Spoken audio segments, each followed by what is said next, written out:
বিসমিল্লাহির রহমানির রহিম। বুকটা কেঁপে উঠল ঘটনাটি পড়ে। হযরত ফাতিমা রাহমাতুল্লাহ আলাইহির ইন্তেকালের সম্পূর্ণ ঘটনা। হযরতে আলী রাহমাতুল্লাহ আলাইহি ফজরের নামাজ আদায় করার জন্য মসজিদে গেলেন। এদিকে হযরত ফাতিমা রাহমাতুল্লাহ আলাইহি গায়ে অত্যন্ত জ্বর অবস্থায় ঘরের সব কাজ শেষ করছেন। হযরত আলী রাহমাতুল্লাহ আলাইহি মসজিদ থেকে এসে দেখেন ফাতিমা রাহমাতুল্লাহ আলাইহি কাঁদছেন। তখন হযরতে আলী রাহমাতুল্লাহ আলাইহি প্রশ্ন করলেন, ও ফাতেমা, তুমি কাঁদছো কেন? ফাতেমা তখন কোনো উত্তর দিলেন না। ফাতেমা আরও জোরে জোরে কাঁদতে শুরু করলেন। হযরতে আলী তো কয়েকবার প্রশ্ন করার পরে ফাতেমা রাহমাতুল্লাহ আলাইহি কাঁদতে কাঁদতে বললেন, ও আলী, আমি স্বপ্নের মধ্যে দেখেছি আমার আব্বাজান হযরতে মুহাম্মদ রাসূলুল্লাহ সাল্লাল্লাহু আলাইহি ওয়াসাল্লাম আমার ঘরের মধ্যে ঢুকে কি যেন তালাশ করছেন। ঘর থেকে বাহির হওয়ার সময় আমি পিছন দিকে থেকে আমার আব্বাজানকে ডাক দিলাম, ও আব্বাজান, আপনি কি তালাশ করছেন? আব্বাজান রাসূলুল্লাহ সাল্লাল্লাহু আলাইহি ওয়াসাল্লাম বলতেছেন, ও আমার ফাতিমা, আমি তো তোমাকেই তালাশ করতেছি, তোমাকে নিয়ে যাওয়ার জন্য। আরও বললেন, ও আমার ফাতিমা, আজকে তো তুমি রোজা রাখবা, সাহরি করবা আলীর দস্তরখানায় আর ইফতার করবা আমি আব্বাজানের দস্তরখানায়। হযরতে আলী এই স্বপ্ন শোনার পরে দুজনে বুঝতে বাকি থাকলো না যে ফাতিমা রাহমাতুল্লাহ আলাইহি আজকে ইন্তেকাল করবেন। দুজনে আরও জোরে জোরে কাঁদতে লাগলেন।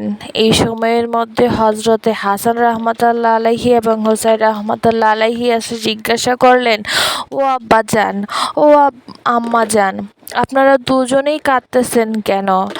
ফাতেমা এর একটা অভ্যাস ছিল, যখন হাসান ও হুসাইন কোনো কাজে বিরক্ত করতেন তখন দুজনকেই নানাজানের কবরের কাছে যেতে বলতেন। আজকেও ফাতেমা রাহমাতুল্লাহ আলাইহি বলেন, তোমরা দুই ভাই এখন নানার কবরের কাছে চলে যাও।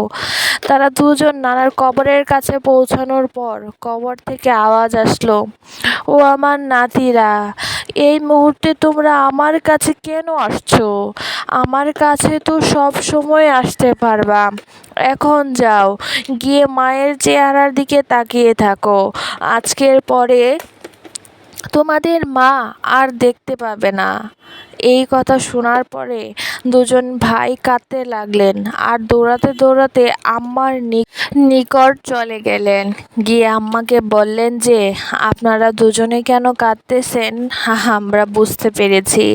নানাজান আমাদেরকে বলে দিয়েছেন আজকের দিনটা আপনার জন্য শেষ দিন।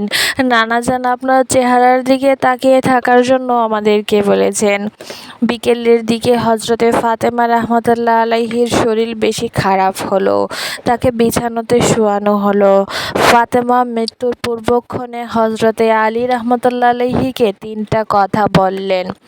এক, ও আলী, যেদিন থেকে আমি আপনার ঘরে এসেছি ওই দিন থেকে আজ অবধি আপনি যদি আমাকে ক্ষমা না করেন তাহলে কিয়ামতের ময়দানে আমি সন্তানের কারণে আমার আব্বাজান অনেক লজ্জাবতী হবেন।